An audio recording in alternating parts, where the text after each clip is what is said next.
Hey everyone, and welcome back to my channel. If you're new to my channel, welcome. I would love for you to stay a while by clicking that subscribe button and the bell next to it so you don't miss another video. In today's video, I have 3 beautiful DIYs for you guys. They're pretty easy and simple to make and put together. So if you want to see what I did, go ahead and keep on watching.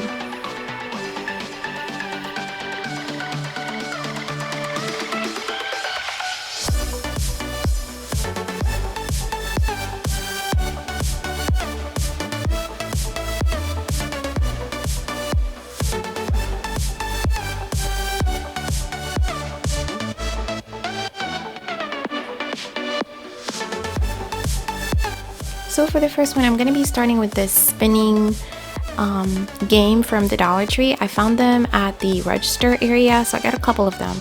And it's basically one giant wire that they intertwined to make into this game. And I cut one end of it, and then I started to make some circles.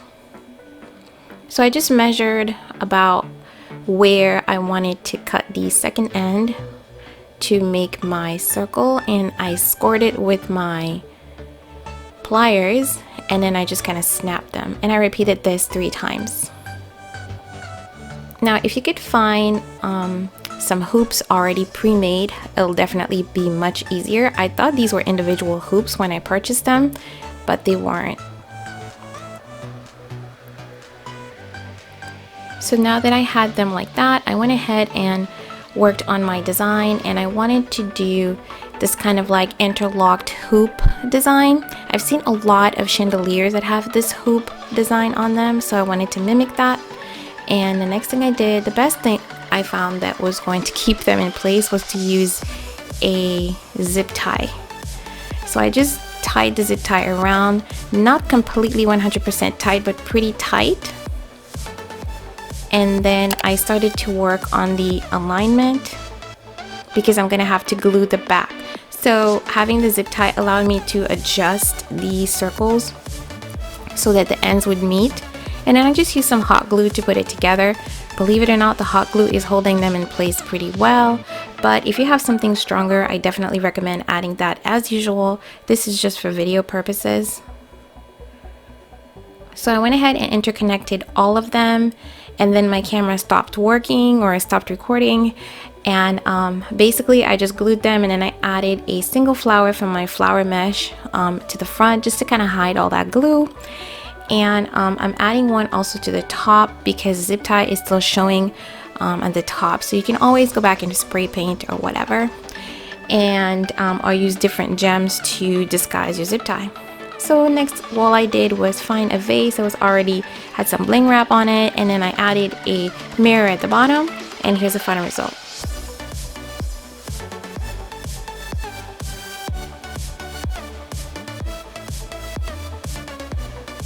I think this looks really beautiful. It's very different, but yet it's so simple. You can definitely add more gems to the actual cylinders, or you can leave it like this, and I think this is really nice. You can make more than one and make an arrangement. It's up to you.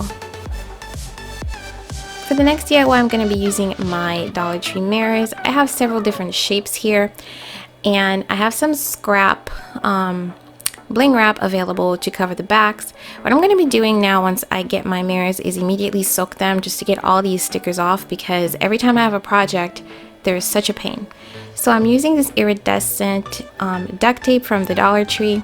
Now if you can cover the entire back of this with either the duct tape or some reflective cover or something, it will be much better, because you are going to be able to see in between the mirrors. So this is definitely not what you want to do. I'm just doing it again because that's what I had on hand. But cover the entire backs of the mirrors. So some of these actually had some bling wrap already covering all of them, and they look way better. So I'm just using the scraps just to cover some of the tags and everything and the labels, but remove the foam pieces, remove the labels, and then cover the back with something that is shiny or reflective, especially if you're going to set this on a mirrored surface. So So next I'm taking my Dollar Tree napkin rings and I'm just going to be adding some hot glue and securing them in place. Now you can make one big long one interlocking. I just didn't want to use all my napkin rings for this, so I'm doing them this way, but you can definitely almost do like one little container and stack them on top of each other and glue them together. So next I added some glue to the top and then I secured those in place and made sure everything was straight. And here I am using the circle mirrors to do the same thing. But this one will roll, so you want to get some pieces to prevent it from doing that. And this is the reflective paper I was talking about. I need to use this for something else, so I'm not going to use it on this project, but you can see that if you use it on the back of your mirrors, it's going to look great. And of course I made one with the square mirrors. And for my embellishment, I'm using my favorite, my Totally Dazzled brooches, and I'm just basically going to be gluing those to the front once I remove the back clips. Now when working with mirrors, E6000 works way better than hot glue. So the hot glue will keep it in place for a little bit, but the E6000 is what's going to keep it permanent. And here's the final result. I think these are so beautiful. I love the entire set. Now I wish I had done it like the right way right away, because I usually reuse my supplies, and I'm thinking about keeping this one. So since it's hot glue, I'll probably pull it apart and then cover the backs and then keep them because they're so beautiful.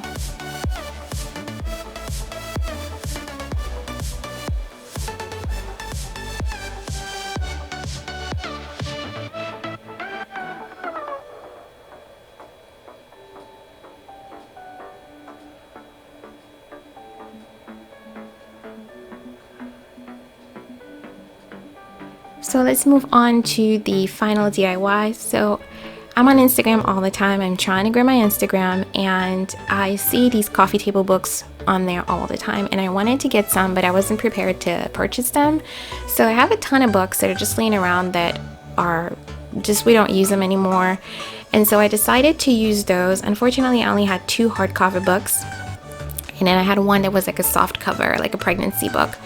So I went ahead and printed all of these labels from online, and I didn't really adjust the size. Believe it or not, it actually worked out for my books. I'm taking the sleeves and just inverting them because the inside of the sleeves were already white. Now they're not perfectly white, so I did have to fix it a little bit with some white paint in some areas.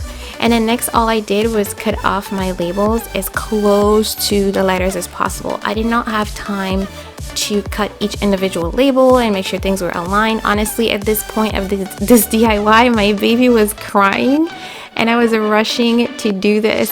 So I basically cut the end letters, and then I cut the tops and bottoms as close as possible. Thankfully, my paper matches the same kind of like matte finish as the sleeve of the original books, so that worked out perfectly. And then I just used some school glue sticks that my kids had laying around, and I just smothered it with glue, especially around the edges, and then I lined it up and I added it on. Now looking back at the original pictures, I should have put those more like at the center, but I liked that they were off center a little bit. So that's how I did the first one. For the next one, I use a book that was already black. Again, it's a hardcover. Hardcovers work way better for this project. So I only had some super glossy paint. If you have matte paint, it will work again way better. I did the same thing and cut all the labels off, and then I just cut around the last letters. On this one, definitely the matte paint would have worked way better. So the paint was still wet a little bit, so I just went ahead and added the label because I think I'm going to end up taking it off and doing it with the matte instead. And I repeated the process for my Chanel book the same way. Now, because this is a soft cover, you're going to see in the picture, for those that are very observant, that it's going to look a little bit crooked. It's not. It's just because of the way that it's a soft cover, and of course the way the angle of my camera too. So I just needed to adjust the sleeve a little bit. The sleeve wasn't straight. So here's the final result. I think it looks really beautiful. It really looks super classy on my coffee table, and I can take great Instagram pictures from here on out, and I didn't spend any money on this. So that's it, you guys. I hope you guys enjoyed the video. If you did, don't forget to give it a thumbs up. Let me know which project is your favorite, and I will talk to you in my next one. God bless, and bye-bye.